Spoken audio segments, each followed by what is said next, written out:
Bonjour à tous chers viewers, aujourd'hui je vais aborder 4 pistes sur différents mystères des One Piece qu'on a pu observer tout au long du manga, comme la volonté du Di ou Marshall D. Teach.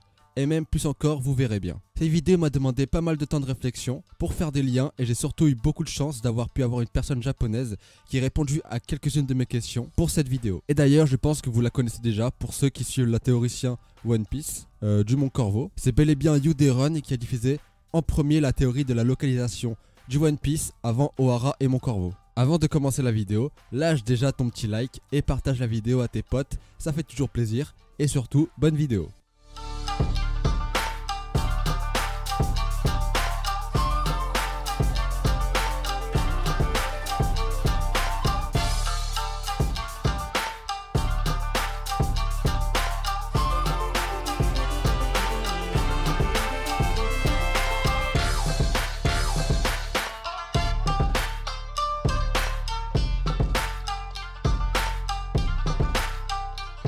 On va commencer par le premier mystère qui est un lien entre le soleil, la lune, l'aube et le crépuscule de One Piece. Et bien sûr, leur lien avec le Di. Pour connaître le développement de cette idée et comment j'en suis arrivé là, allez voir la vidéo de Kaishin sur la position de Loftel, qui est-elle beaucoup plus crédible que celle d'Ohara. Le crépuscule est la tombée du soleil.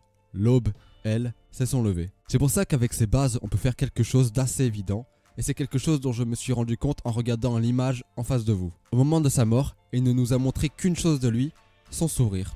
Et si c'était la clé ou un message. Ça m'a fait tilter et en retournant l'image, ça m'a tout de suite fait penser à un croissant de lune. En partant de ce fait-là, il y aurait un lien logique entre les Di, le sourire et la lune. Tout ça serait complémentaire pour être un digne ennemi des dieux qui eux représentent le crépuscule.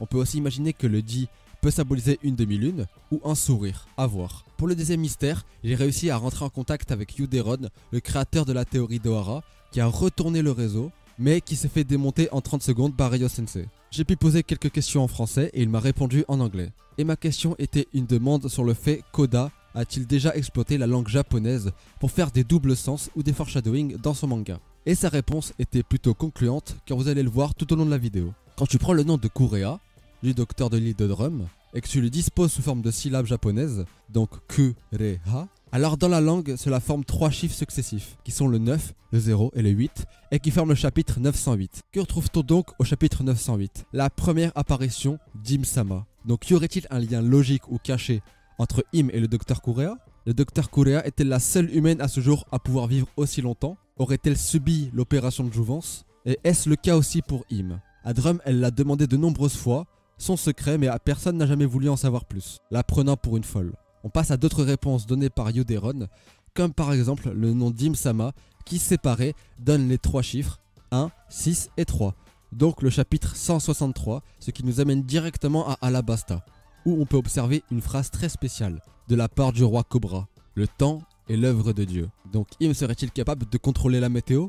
Mais n'y aurait-il pas d'autres secrets cachés? On enchaîne sur le troisième mystère, le pouvoir de Barbe Noire. Comment fait-il pour absorber autant de fruits? Pour poser les bases, on sait que c'est maximum 3 fruits du démon qu'il peut ingurgiter, tout simplement parce que tout chez lui, que ce soit ce qu'il préfère à ce qu'il symbolise, jusqu'à même l'inspiration de son personnage, est lié au Cerbère à 3 têtes, le gardien des enfers. Mais comment peut-il stocker ses pouvoirs ou même les absorber?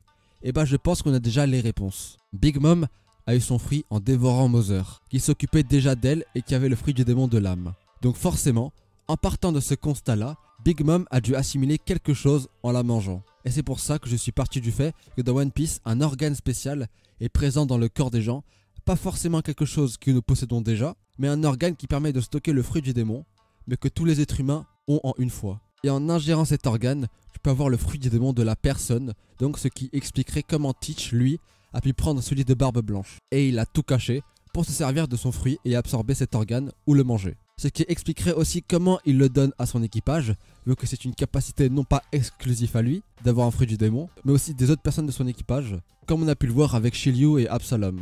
Mais du coup, comment fait-il pour en stocker plusieurs? Si on part de ce constat-là, on remarque une phrase très spéciale de Marco qui dit à Marineford que le corps de Teach n'est pas celui d'un être humain normal, et qu'il est bizarre. Donc on nous montre bien que son corps n'est pas comme celui des autres. Et je pars donc de ce constat-là pour dire que pour moi, Teach a 3 organes lui permettant de stocker les fruits du démon. On passe donc au 4e mystère qui sera le dernier de cette vidéo, vu que je ferai une sorte de 2e édition, plus tard sur ma chaîne YouTube.